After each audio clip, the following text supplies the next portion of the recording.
ಎಲ್ಲರಿಗೂ ನಮಸ್ತೆ. ನೀವು ನೋಡ್ತಾ ಇದ್ದೀರಾ ರತ್ನಂ ಯೂಟ್ಯೂಬ್ ಚಾನಲ್. ನಾನಿವತ್ತು ಒಣ ಮೀನು ಅಂದರೆ ದಿನಸಿನ ಜಬ್ಬು ಅಂತ ಕರೀತಾರೆ, ಅದರ ಸಾಂಬಾರು ಮಾಡೋದು ಹೇಗೆ ಅಂತ ತೋರಿಸ್ತಾ ಇದ್ದೀನಿ. ತುಂಬ ರುಚಿಕರವಾಗಿರುತ್ತೆ.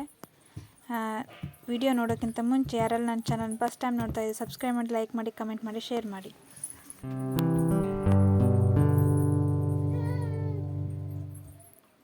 ನಾನೀಗ ಒಂದು ತವನ ಕಾಸ್ಲಿಕ್ಕೆ ಇಟ್ಟಿದ್ದೀನಿ. ಈಗ ಪೆಪ್ಪರ್ ಕಾಳು ಸ್ವಲ್ಪ ಹಾಕ್ತಾಯಿದ್ದೀನಿ. ಹಾಗೆ ಕೊತ್ತಂಬರಿ ಅಂದರೆ ಧನಿಯನ್ನು ಸ್ವಲ್ಪ ಹಾಕ್ತಾಯಿದ್ದೀನಿ, 1-2 ಸ್ಪೂನು. ಬಡಸೊಪ್ಪು ಅಂದರೆ ಸೋಂಪು 1 ಸ್ಪೂನು. ಇವು ಮೂರನ್ನು ಒಂದ್ಸರಿ ಚೆನ್ನಾಗಿ ಫ್ರೈ ಮಾಡಿಕೊಂಡು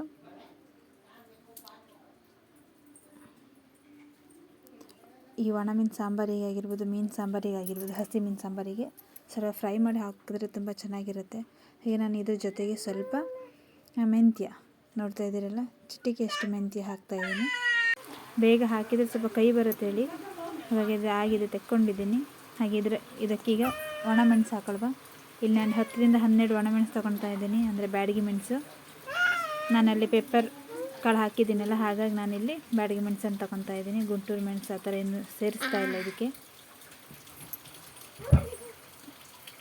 ಮೀನು ಸಾಂಬಾರಿಗೆ, ಒಣ ಮೀನು ಸಾಂಬಾರಿಗೆ ಆಗಿರ್ಬೋದು, ಹಸಿ ಮೀನು ಸಾಂಬಾರಿಗೆ ಸ್ವಲ್ಪ ಫ್ರೈ ಮಾಡಿ ಹಾಕಿದರೆ ತುಂಬ ಟೇಸ್ಟ್ ಬರುತ್ತೆ ಮತ್ತು ತುಂಬ ಚೆನ್ನಾಗಿ ಫ್ಲೇವರ್ ಬರುತ್ತೆ ಹೇಳಿ. ಈಗ ಆಗಿದೆ, ತಗೊಳ್ತಾ ಇದ್ದೀನಿ.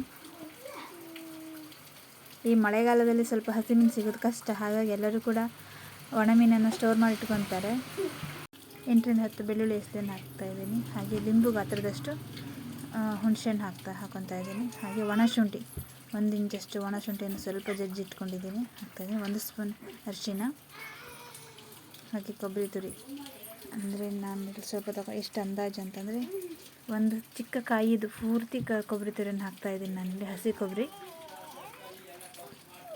ಹಾಕಿದ್ದನ್ನು ಚೆನ್ನಾಗಿ ನುಣ್ಣಗೆ, ಎಷ್ಟು ನುಣ್ಣಗೆ ನಾವು ಇದನ್ನು ಮಾಡ್ಕೊತೀವೋ ಅಷ್ಟು ಒಳ್ಳೆಯದು ಪೇಸ್ಟು. ನೋಡಿ, ಈಗ ಮಾಡ್ಕೊಂಡಿದ್ದೀನಿ.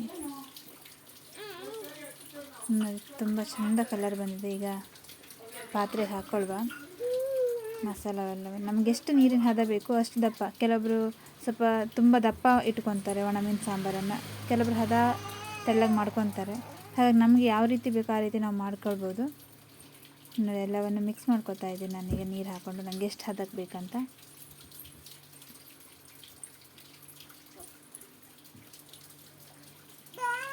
ನೋಡ್ತಾ ಇದ್ದೀರಲ್ಲ, ಕಲರ್ ಕೂಡ ಚೆನ್ನಾಗಿ ಬಂದಿದೆ. ನಾನು ಸ್ವಲ್ಪ ನೀರು ಮಿಕ್ಸ್ ಮಾಡ್ಕೊತಾ ಇದ್ದೀನಿ. ಈ ಹದಕ್ಕೆ ಸಾಕೀಗ. ಸ್ವಲ್ಪ ಈಗ ಇದು ಮಸಾಲೆ ಕುದಿಯುವಾಗ ಸ್ವಲ್ಪ ಉಪ್ಪನ್ನು ಸೇರಿಸ್ಕೊಳ್ಬೇಕು. ನಾನಿಲ್ಲಿ ಉಪ್ಪನ್ನು ಹಾಕ್ಕೊಳ್ತೀನಿ.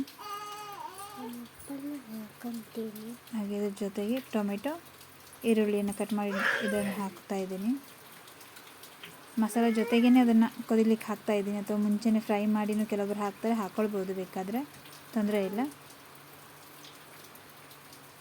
ಟೊಮೆಟೊ, ಈರುಳ್ಳಿ ಮತ್ತು ಉಪ್ಪನ್ನು ಹಾಕಿ ಇದು ಚೆಂದ ಕುದಿಬೇಕು. ಇಲ್ಲಿ ನೋಡಿ, ನಾನು ಒಣ ಮೀನನ್ನು ಎಲ್ಲವನ್ನು ಕ್ಲೀನ್ ಮಾಡಿ ನೀರಲ್ಲಿ ಸ್ವಲ್ಪ ಹೊತ್ತು ನೆನೆ ಹಾಕಿಟ್ಟಿದ್ದೀನಿ. ಹಾಗೆ ಇಲ್ಲಿ ನೋಡಿ, ಮಸಾಲೆ ಕುದೀತಾ ಇದೆ. ಈಗ ಚೆನ್ನಾಗಿ ಕುದಿ ಬಂದಿದೆ. ಈಗ ಆ ಒಣ ಮೀನನ್ನು ತೆಗೆದು ಹಾಕೊಳ್ಳುವ, ನೀರನ್ನು ಸೋಸ್ಕೊಂಡು ಹಾಕಬೇಕು. ಯಾಕೆ ನೆನೆ ಹಾಕಿಡುವುದು ಅಂತ ಅಂದರೆ, ಒಂದು ಉಪ್ಪಿನಂಶ ಜಾಸ್ತಿ ಇರುತ್ತೆ ಅಂತ ಹೇಳಿ, ಮತ್ತು ಇನ್ನೊಂದು ಅವರು ಒಣ ಮೀನನ್ನು ಒಣಸ್ಲಿಕ್ಕೆ ಇಡುವಾಗ ಬೇರೆ ಎಲ್ಲೆಲ್ಲೋ ಯಾವುದೋ ಕಡೆಯೆಲ್ಲ ಇಟ್ಟಿರ್ತಾರೆ. ಹಾಗಾಗಿ ಅದು ಸ್ವಲ್ಪ ನೀಟಾಗಿರಲಿ ಅಂತ ಹೇಳಿಬಿಟ್ಟು ನಾನು ಸ್ವಲ್ಪ ಆ ಥರ ಮಾಡ್ತೀನಿ. ತೊಳೆದು ಹಾಕ್ತಾರೆ ಕೆಲವೊಬ್ಬರು. ಹಾಗೆ ನಾನು ಸ್ವಲ್ಪ ಹೊತ್ತು ನೀರಲ್ಲಿ ನೆನೆ ಹಾಕಿಡ್ತೀನಿ ಅಷ್ಟೇ. ಇದು ಚೆಂದ ಕುದಿಬೇಕು, ತುಂಬ ಚೆಂದ ಕುದಿಬೇಕು. ಕುದ್ದಷ್ಟು ಅದು ರುಚಿ ಜಾಸ್ತಿ, ಟೇಸ್ಟ್. ಬಿಸಿ ಬಿಸಿ ಒಣ ಮೀನು ಹಾಗೆ ಬಿಸಿ ಬಿಸಿ ರೈಸ್ ಜೊತೆಗೆ ಊಟ ಮಾಡ್ತಾಯಿದ್ರೆ ತುಂಬ ಖುಷಿಯಾಗುತ್ತೆ. ಈಗ ಮಳೆಗಾಲದಲ್ಲಂತೂ ತುಂಬ ಟೇಸ್ಟ್ ಕೊಡೋದೇ ಈ ಒಣ ಮೀನು ಸಾಂಬಾರು. ಹಾಗಾಗಿ ಒಂದ್ಸರಿ ನೀವು ಕೂಡ ಟ್ರೈ ಮಾಡಿ, ಹೇಗಿದೆ ಅಂತ ಕಮೆಂಟ್ ಮೂಲಕ ತಿಳಿಸಿ. ನೋಡ್ತಾ ಇದ್ದೀರಲ್ಲ, ಅನ್ನನ ಜೊತೆ ಕಾಂಬಿನೇಷನ್ ಸಖತ್ತಾಗಿರುತ್ತೆ. ಇನ್ನೊಂದು ಇದ್ರ ಜೊತೆಗೆ ಸೈಡಲ್ಲಿ ಒಂಚೂರು ಉಪ್ಪಿನಕಾಯಿ ಇದ್ರಂತೂ ವಾವ್, ಎಷ್ಟು ಸಖತ್ತಿರುತ್ತೆ.